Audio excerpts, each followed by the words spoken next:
আগে করতাম তৃণমূল, এখন করছি আইএসএফ।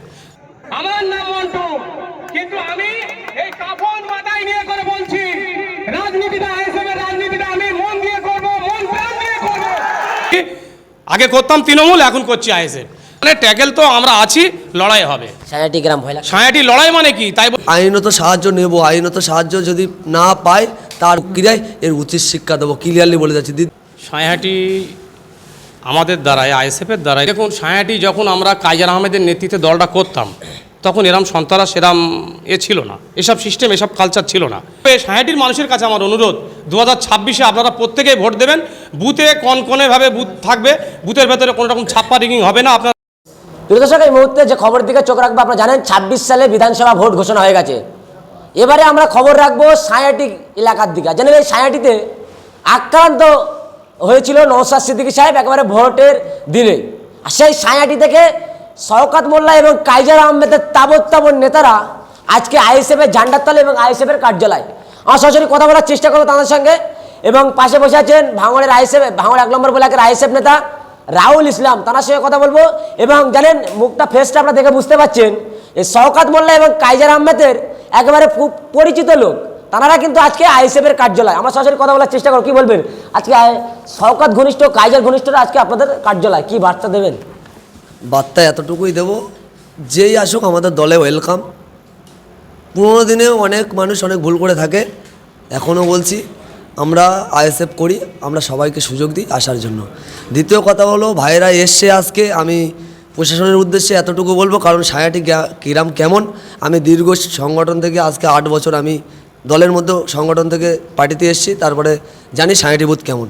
আমি প্রশাসন বন্ধুদের উদ্দেশ্যে, মানে প্রশাসনদের সঙ্গে আমার যথেষ্ট ভালো রিলেশান, সেই দিকে তাকিয়ে থেকে প্রশাসন বন্ধুদের উদ্দেশ্যে বলবো, বিশেষ করে আমার ভাঙড় থানার আইসি এবং আমার ডিসি বাবুকে আকর্ষণ করে বলবো, যদি আমার কোনো কর্মী বা কোনো আমার লিডারের ওপরে যদি কোনো রকম কোনো আঘাত, কোনো অ্যাটাক বা কোনো রকম দুশ্চিন্তা করে, বা কোনো রকম আমরা যেটা দেখছি ভাঙড় 2 নম্বর ব্লকের দিকে যে আমাদের নেতৃত্বদের বাড়িয়ে দিয়ে আগ্নেয়াস্ত্র, বোমা জাতীয় জিনিস দিয়ে ফাঁসানোর চেষ্টা করছে, এগুলো যদি কোনো রকম হয় তাহলে কিন্তু আমরা সর্বপ্রথম আমরা কিন্তু আইনত সাহায্য নেব। আইনত সাহায্য যদি না পাই তারপরে কিন্তু আমরা গণতান্ত্রিক প্রক্রিয়ায় এর উচিত শিক্ষা দেবো, ক্লিয়ারলি বলে যাচ্ছি। দ্বিতীয় কথা হলো, যেসব ভাইয়েরা এসছে সায়াটি বুথ থেকে, তাদের প্রতি কোনো রকম যদি অ্যাটাক, কোনো রকম যদি আঘাত, কোনো রকম যদি তাদের ক্ষয়ক্ষতি করার চিন্তা নেয় এই শাসক দলের দুষ্কৃতীরা, তার জন্য কিন্তু দায়ভার হবে কিন্তু শওকত মোল্লা।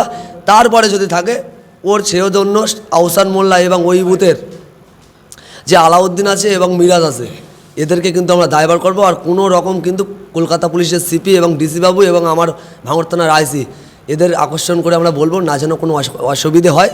যথেষ্ট পরিমাণে ভাঙড় থানার সঙ্গে আমাদের সুসম্পর্ক আছে। আমরা এমন আমাদের দিক দিয়ে আমরা এমন কোনো কাজ করব না যে ভাঙড় থানা তথা ডিসি বাবু তথা আমাদের কলকাতার সিপি বাবু অসন্তুষ্ট হয়। আমরা আমাদের জায়গায় ঠিক থাকবো। যদি শাসক দলের কোনো বন্ধুরা যদি দুই করতে যায়, প্রশাসন যদি ভালোভাবে ভূমিকা না পালন করে, তাহলে কিন্তু গণতান্ত্রিক প্রক্রিয়ায় আমরা এই স্টেপ নেব কড়াভাবে। ভাঙড় আছে, ভাঙড়ে সেই ভাঙড়ের পাশের একেবারে বুথ সায়াটি এলাকা মানে সায়াটি নাম করলে মানুষ আতঙ্কে থাকে, বিরোধী করতে ভয় পায়। আর সেই সায়াটি এলাকা থেকে আইএসএফের ঝান্ডার তলে আসছে, কি বার্তা দেবেন তাদের? দেখুন, আগামী দিন ভাঙড়ের নাম শুনলে পশ্চিমবাংলার মানুষ কাঁপত। ভাঙড়টাকে কিছু প্রমোটিং, কিছু তোলাবাস, কিছু নোংরা রাজনীতিবিদরা এই নামটা করে রেখেছিল। সেই জায়গায় দাঁড়িয়ে থেকে ভাঙড়ের একটা অংশ, একটা বুথ সায়াটি, 2টো বুথ সায়াটি। সায়াটিরও কিছু ব্যক্তি তোলাবাস, ধর্ষণকারী, প্রমোটারের বাস, মানে চুরি থেকে শুরু করে যাবতীয় ব্যাপারে 2-3টে ছেলে এই কাজটা করে বেড়ায়। কিন্তু সায়াটির যে মানুষগুলো আছে শান্তিপ্রিয় মানুষ, সব কিছু জানে, সব কিছু বোঝে, কিন্তু সময়ের সাথে সাথে কী উত্তর দিতে হয় গণতান্ত্রিক প্রক্রিয়ায় এই 3 জনের মুখে সময় আসলে ঠিক ঝামা ঘষে দেবে। তাই বলে আমরা বলবো না যে আমাদের ভাঙড়ের মানুষ তথা সায়াটির মানুষ, আপনি যে কথাটা বললেন ওটা আগামী দিন যেটা হয়ে গেছে, আমি প্রথমেই বললাম, কিছু তোলাবাস, কিছু প্রমোটার বাস, কিছু ধর্ষণকারী তৃণমূলের মানে যারা কর্মী আছে, কিছু চোর, এদের দ্বারা এই কাজগুলো হচ্ছে। কিন্তু এর উচিত শিক্ষা গণতান্ত্রিক প্রক্রিয়া 2026-এ এই সায়াটির মানুষকে যে বাইরে যে প্রচারটা করে রেখেছে সায়াটির মানুষ বদমাইশ এটা ওটা, এর উচিত শিক্ষা গণতান্ত্রিক প্রক্রিয়া 26-এর ভোটে ওই আইএসএফের বোতামটা টিপে মানুষ দেবে। এই মুহূর্তে আমরা কথা বলার চেষ্টা করবো একেবারে সায়াটির ভূমিপুত্র দাদা কি বলবেন, আপনি আইএসএফের ঝান্ডার তলে আসলেন, দীর্ঘদিন টিএমসি পার্টিটা করেছেন এবং কাইজার আহমেদের সঙ্গে, তারপরে শওকত মোল্লার সাথে, এবারে আইএসএফে নওশাদ সিদ্দিকী সাহেবের সাথে বা রাহুল ইসলামের সঙ্গে আইএসএফটা করছেন। সাঁইয়াটি কি পরিবর্তন হবে? বোমা গুলি, প্রার্থীদের উপরে আক্রমণ, গণতন্ত্রের উপরে আক্রমণ, দেখুন পরিবর্তন কি হবে? সাঁইহাটি আমাদের দ্বারায় আইএসএফের দ্বারায় কোনো রকম কোনো অশান্তি হবে না, এটুকুন গ্যারান্টি আমি নিতে পারি। আমার যে কটা ছেলে আছে, আমাদের যেগুলো পুণ্যকর্মী নতুন কর্মী যারা আছে, আমাদের দ্বারাই কোনো রকম সন্ত্রাস সাঁইহাটি হবে না, এটা আমি অন ক্যামেরার সামনে কথা দিচ্ছি। কিন্তু যারা এখনই রানিংয়ে আছে, শাসকে আছে, হারমাত যারা আছে, এরা তো সন্ত্রাস করার জন্য চেষ্টা করছে। এর জন্য প্রশাসনের দ্বারস্থ হবো। ভাঙড় থানার ডিভিশন যে আমাদের আইসি সাহেব আছে, আমাদের ডিসি সাহেব আছে নলমুড়ি, আমি বিশেষ করে কলকাতা পুলিশ এনাদেরকে সম্মান জানাই, শ্রদ্ধা জানাই। এনারা ন্যায্য কাজ করবে, ন্যায্য তদন্ত করে যেটা হবে আমরা অবশ্যই করবে, কোনো আপত্তি নেই। তবে সাঁইহাটির মানুষের কাছে আমার অনুরোধ, 2026-এ আপনারা প্রত্যেকেই ভোট দেবেন। বুথে কনকনেভাবে বুথ থাকবে, বুথের ভেতরে কোনো রকম ছাপ্পা রিগিং হবে না, আপনারা নির্ভয়ে ভোট দেবেন। যেহেতু এবারে এসআইআর হয়েছে, এসআইআর হওয়ার কারণে আপনার ভোটটা আপনি এবার অবশ্যই নিজের ভোট নিজে দেবেন। সাঁইহাটির মানুষের কাছে কি, সারা ভাঙড়বাসীর কাছে আমার অনুরোধ, আপনারা নিজের ভোটটা নিজেরা দেবেন। এবারে বুথের ভেতরে আছে, অবশ্যই কোনো রকম অসুবিধা হবে না, আমাদের আইএসএফের নেতৃত্বরা থাকবে, কোনো রকম কোনো অসুবিধা থাকবে না। আপনারা কি ট্যাকেল দিতে পারবেন? এই যে সাঁইহাটি আতঙ্ক দেখানো হতো, আগুন জ্বলতো, বোমা পড়তো, সেই সাঁইহাটি কি শান্ত হবে? কারণ ভাঙড়ের এক পার্ট সাঁইহাটি এলাকা, সেই সাঁইহাটি এলাকাতে শওকত মোল্লা দায়িত্ব নিয়েছিল এবং এলাকাতে বারংবার বোমাবাজি হয়েছে, সেই সাঁইহাটি এলাকা কি শান্ত হবে? আপনারা তো টিএমসি ছেড়ে আইএসএফে আসলেন, ট্যাকেল দিতে পারবেন? দেখুন, সাঁইহাটি যখন আমরা কাইজার আহমেদের নেতৃত্বে দলটা করতাম, তখন এরম সন্ত্রাস এরম ছিল না, এসব সিস্টেম এসব কালচার ছিল না। কাইজার আহমেদ এখন আপাতত তৃণমূলে আছে, আমি কাইজার আহমেদের অনুগামী হতে পারি, কিন্তু কাইজার আহমেদের পাশ থেকে আমি আপাতত সরে এসেছি, আইএসএফে জয়েন দিয়েছি। তো সাঁইহাটির মানুষ শান্তিপ্রিয় মানুষ, ঠিক ক্যালি করে কীভাবে ভোট দিতে হয় সাঁইহাটির মানুষ জানে। লড়াইয়ের ময়দানে আপনাকে তাই কর্মী যদি আক্রান্ত হয় আপনাদের তার এলাকাতে, পাশে আমাদের থাকতে হবে, লড়াইয়ের ময়দানে পাশে, কর্মীদের পাশে সবসময় আমি আছি।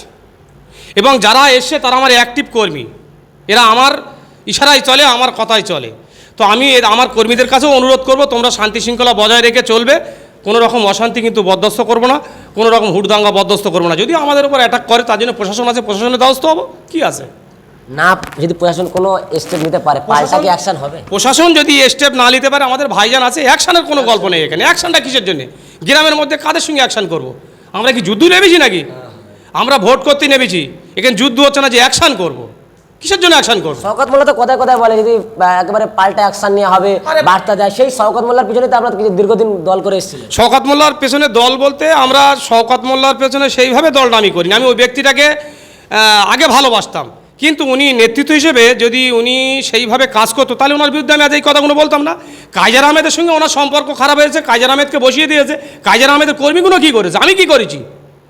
আমাকে কী জন্যই বসিয়ে রাখা হয়েছে, আমাকে কী জন্যই দলে নেওয়া হচ্ছে না? আমি শওকত মোল্লার জীবনতলায়ও গিয়েছিলাম, আমাকে ভিতরে নিয়ে যায়নি, আমাকে বাইরে বসে আমাকে অপমান করা হয়েছে। তা আমি কি এই অপমান সহ্য করার জন্য এখানে বসে থাকবো? আমরা দল করা লোক, আমরা বসে থাকবো আর তোমরা লোটা তুলে খাবে, তোলা তুলে খাবে, এ গল্প শেষ, এদিন নেই আর। দলটা করি, আগে করতাম তৃণমূল, এখন করছি আইএসএফ। যতদিন বাঁচবো আইএসএফটা করবো। অনেকে প্রশ্ন করছে যে তুমি পরে ঘাপপাল্টি খাবে না, তো ঘাপপাল্টি খাওয়ার রক্ত আমাদের নেই। আমার বংশ শ্বেত বংশের ছেলে আমরা, ঘাপপাল্টি খাওয়া ছেলে আমরা না। মুখী যা কথা বলবো কাজেও তাই করবো, এটা আমার নাম মন্টু। কি বার্তা দেবেন? আপনি আজকে আইএসএফের কার্যালয়ে আসলেন এবং আপনি দাবি করছেন বারংবার যে আমি কাইজার আহমেদের অনুগামী, এবং আপনি প্রকাশ্যে লড়াই করবেন আইএসএফের ব্যানারে, না এই যে গোপনেভাবে লড়াই করবেন শুধু আজকে মিডিয়া করে? এখানে প্রকাশ্যে লড়াই করতে তো এসছি, গোপনে লড়াই করার কোনো জায়গা নেই। আমি যখন শুনেছি কোনো একটা গোপন সূত্রে আমি খবর পেয়েছি যে আমাকে ভোটের 10 দিন আগে আমাকে অ্যারেস্ট করে নেওয়া হবে, কাইজার আহমেদের সাথে থাকি বলে। তো লাস্ট বেশ চিন্তাভাবনা করলাম যে আমাকে অ্যারেস্ট করবে বিনা দোষে। আমি এই পর্যন্ত অনেকবার কেস কাছারি, আমাকে বিনা দোষে জেলেও যেতে হয়েছে। ফজলে কর্মীর বাড়ি অ্যাটাক নিয়ে আমাকে মিথ্যে কেস দিয়েছে। আমাকে ইদানিং করে 2025-এ 19 তারিখ, ডিসেম্বরের 19 তারিখে আমাকে মিথ্যে কেস দেওয়া হয়েছে। তো এইসব কারণে আমি এই জায়গায় আছি। কি বার্তা দেবেন তাহলে? এবারে কি ট্যাকেল দেওয়া যাবে? অবশ্যই ট্যাকেল দেওয়া যাবে, কেন ট্যাকেল দেওয়া যাবে না? ওখানে ট্যাকেল তো আমরা আছি, লড়াই হবে। সাঁইহাটি গ্রাম ভয় লাগে? সাঁইহাটি লড়াই মানে কি? তাই বলে বোম বন্দুক গোলা বন্দুক বারুদ নিয়ে লড়াই না, গণতান্ত্রিকভাবে লড়াই হবে, ভোটের ময়দানে লড়াই হবে, ভোটের বাক্সে লড়াই হবে। সাঁইহাটি গ্রামে? সাঁইহাটি গ্রামে আছি, আল্লাহ যদি বাঁচিয়ে রাখে অবশ্যই হবে, কেন হবে না? লড়াইয়ের ময়দানে আছি, লড়াইয়ের ময়দান থেকে পিছু হটার কোনো জায়গা নেই। অনেকে বলছে, হয়তো আমাকে অনেকে আমার এই দলের লোক বলছে গাদ্দার। বেঈমান, কিসের গাদ্দার? কোন দলের? টিএমসি। টিএমসি দলের লোকেরা বলছে যে গাদ্দার, গাদ্দার, মন্টু বেঈমান। কিসের গাদ্দার? আমাকে দলে বসিয়ে রেখে দেবে? আমার অপরাধ থেকে আমাকে বসিয়ে রেখেছো। তৃণমূলটা জন্ম দিয়েছি, এই ঘটকপুকুর টু চাম্পাটে আমার একটা অটো ছিল, সেই অটো বিক্রি করে এই দলের পেছনে আমি খরচ করেছি। আজকের যারা দল করছে তাদের খাওয়া হতো না। আজকের যে শহীদুল চৌধুরী, যে কিয়ামত চৌধুরী, এদের কী ছিল, কি আছে এদের বাবার? হ্যাঁ, এদের খাওয়া হতো না আগে। মানে পার্টির আমবাগান বড় পুকুরির টাকা নিয়ে বোনকে বিয়ে দিয়েছে এরা। এদের নাক না থাকলে গু খেত, শুধু নাকটা রয়েছে বলে গুটা খাতে পারে না। কোন দল এটা? এই তৃণমূলের দলে হারমাতগুলো নাম করে বললাম তো। এদের এই যে 3-4টে ছেলে ব্যক্তি, এরা 3-4 জন ছাড়া গ্রামে লোক নেই। এই 3-4 জন লুটে খাচ্ছে। কার পিছনে পার্টি করে? শকত মোল্লা। শকত মোল্লার নেতৃত্বে পার্টি করে, আহসানের নেতৃত্বে পার্টি করে ওরা।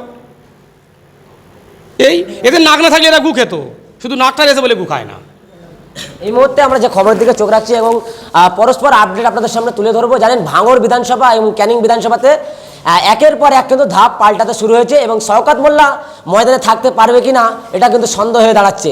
পরবর্তী খবর দেখার জন্য আপনারা ISF Bangla YouTube channel follow করুন এবং ফেসবুক পেজ। পরবর্তী খবর পরস্পর আসতে থাকবে।